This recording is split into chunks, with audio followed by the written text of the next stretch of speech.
Assalamualaikum warahmatullahi wabarakatuh. Pemirsa, Sultan TV dalam rangka pelaksanaan Pilkada tahun ini punya program, yaitu Siapa Dia. Program ini adalah acara untuk mengenal lebih jauh para bakal calon kepala daerah, khususnya di Provinsi Banten, baik untuk tingkat provinsi maupun kabupaten dan kota.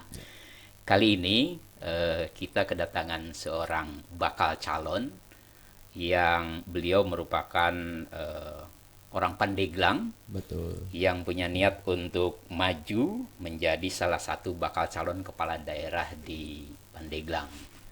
Selamat datang Pak Iing.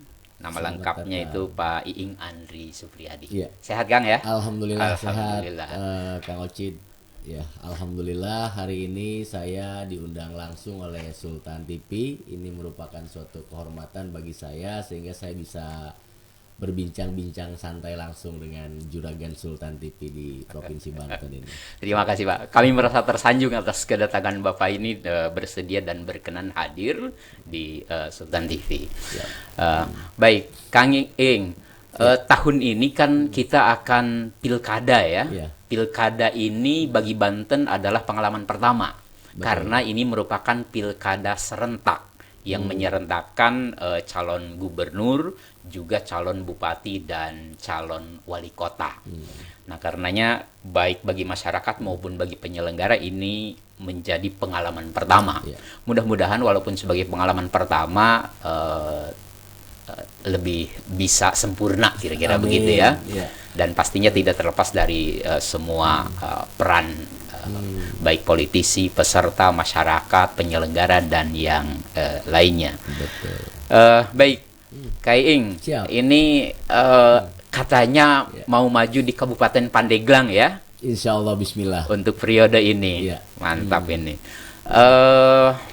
Selama ini kan sudah berkiprah di anggota DPRD Kabupaten Tangerang, Pandeglang. Pandeglang, Iya. maaf ya. Kemarin itu kalau tidak salah di pemilu 2024 suara Kak Iing sangat banyak sekali ya. Alhamdulillah. Ada berapa itu Pak? Saya kemarin itu suara 12.776 suara pribadi. Di dapil saya total keseluruhan 18.089. Wow. Ya. Untuk jumlah kursi di DPRD tingkat kabupaten ini termasuk yang sangat besar ya. Alhamdulillah kepercayaan masyarakat tumbuh. Baik. Dan saat ini Kang Iing di DPRD Kabupaten Pandeglang ya, Ya, betul. dari Partai Demokrat. Komisi 3. yang membawahi apa itu? Kang? Pembangunan. Pembangunan ya. Pembangunan infrastruktur. Ini periode pertama di Kabupaten Pandeglang. Periode ketiga. Oh, alhamdulillah. Tapi di partai politik yang sama ya. Yang sama. Masih Jadi di Demokrat. sudah malang melintang dalam dunia pemilu dan kali ini berencana ya untuk maju menjadi pindah ke eksekutif kira-kira begitu ya. Insyaallah. Baik.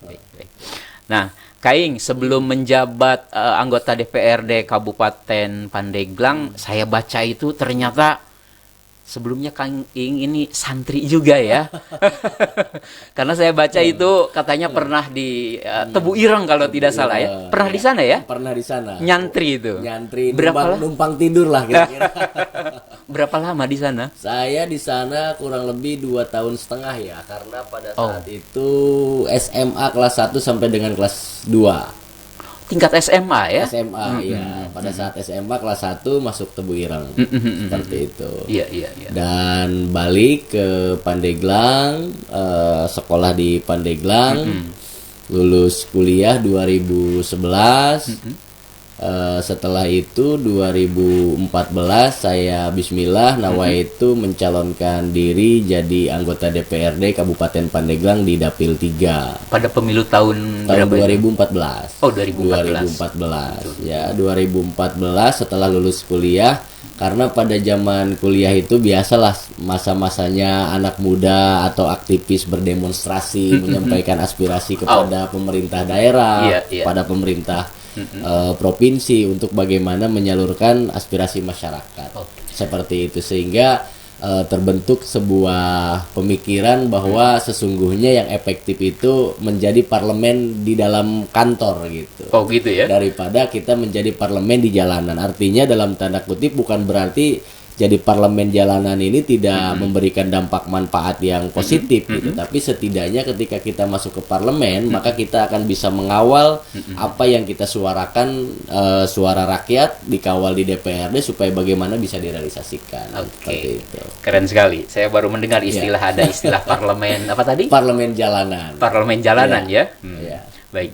Oh, berarti waktu kuliah Kang Ing juga ini aktivis ya? Ya. Ternyata pernah di organisasi kemahasiswaan. Di organisasi kemahasiswaan Waktu ya kuliah. salah satu organisasi saya di HMI. HMI ya. HMI kebetulan ya dulu pernah kuliah di Bandung, jadi ya bersama teman-teman aktif di organisasi kemahasiswaan seperti itu, sehingga ya apa ada pengalaman-pengalaman bagaimana kita menyampaikan aspirasi, bagaimana kita mendengar keluhan dari masyarakat seperti itu. Dan alhamdulillah 2014 saya nyalon karena memang saya ini bukan berasal dari trah birokrat ataupun dari kalangan politisi. Oh gitu ya. Iya, karena keluarga saya Orang ini tua itu tidak ada. Oh, orang begitu. tua saya jangankan jadi RT atau Iya. jadi kepala desa gitu Iya, ya, iya. apalagi jadi anggota DPRD. Oke. Karena latar belakang keluarga saya adalah keluarga petani biasa.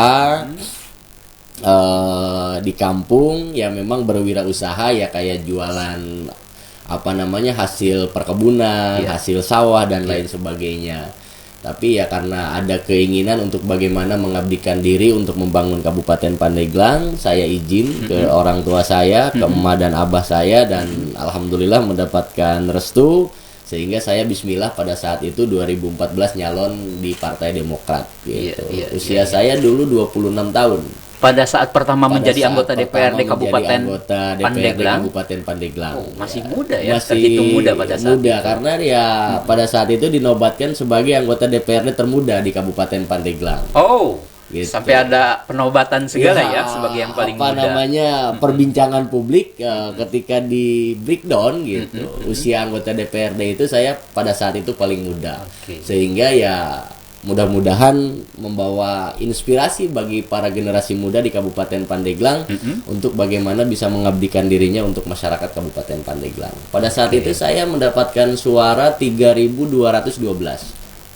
3.000. 3.212 periode pertama 2014 saya langsung masuk ke Komisi 3. Kebetulan saya pada saat itu menjabat Ketua Komisi 3 bidang pembangunan. Langsung menjabat menjadi ketua komisi ya. Ketua Komisi 3 diberikan kepercayaan oleh partai, oleh teman-teman DPRD di Komisi 3 sehingga saya menjadi Ketua Komisi 3 pada saat itu. Kenapa saya masuk ke Komisi 3 bidang pembangunan? Ya karena harus kita akui bahwa pada saat itu 2014 ke belakang ya pembangunan di selatan Pandeglang sana ya sangat-sangat tertinggal gitu. Sehingga motivasi saya adalah bagaimana untuk mendorong proses percepatan pembangunan di Kabupaten Pandeglang. Itu yang menjadi salah satu alasan Itu yang Kang Ing menjadi ya, salah maju. satu motivasi saya untuk bagaimana masuk ke Komisi 3 supaya saya bisa konsen untuk bagaimana mengawal percepatan pembangunan tersebut. Dan alhamdulillah ya seiring berjalannya waktu pembangunan tersebut lambat laun terwujud gitu. Nanti Kang Ocit beserta kru bolehlah cek ke dapil Siap. saya gitu. Siap. Perkembangan dari 2014 ke belakang sampai 2014 ke depan sekarang ini. Sehingga 2019 pada saat saya nyalon kedua periode saya mendapatkan suara itu 2 kali lipat, 6.700 Di periode kedua di itu periode ya. kedua itu. Keren. Dan terus mengabdikan diri kepada masyarakat, memberikan kontribusi yang terbaik buat masyarakat semaksimal mungkin sekemampuan saya, sehingga hasilnya alhamdulillah periode ketiga saya mendapatkan suara tertinggi se-Kabupaten Pandeglang 12.776 tadi. Jadi trennya naik terus Naik ya. terus alhamdulillah. Sebagai seorang di keluarga yang pertama kali terjun dalam dunia politik, Betul. lalu kemudian di periode pertama berkiprah langsung menduduki ketua komisi, Iya. ya bidang pembangunan, Iya. di periode kedua ternyata suara semakin bertambah, apalagi di periode ketiga ini ya. Ketiga ini luar biasa ini. Alhamdulillah. Dan periode ketiga ini perlu diketahui oleh Kang Ocit